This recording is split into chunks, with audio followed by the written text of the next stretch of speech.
I think the current atmosphere in the country is that there is interest in this, and as I've said, a bigger chunk of our country is ASAL, what we call arid and semi-arid lands, and there are a lot of conservancies, and there's a lot of potential in terms of tourism.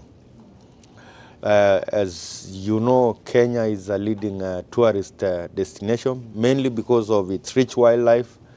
So basically, this shows that there is a big potential in terms of developing tourist activities like ecologies and such kind of economic activities.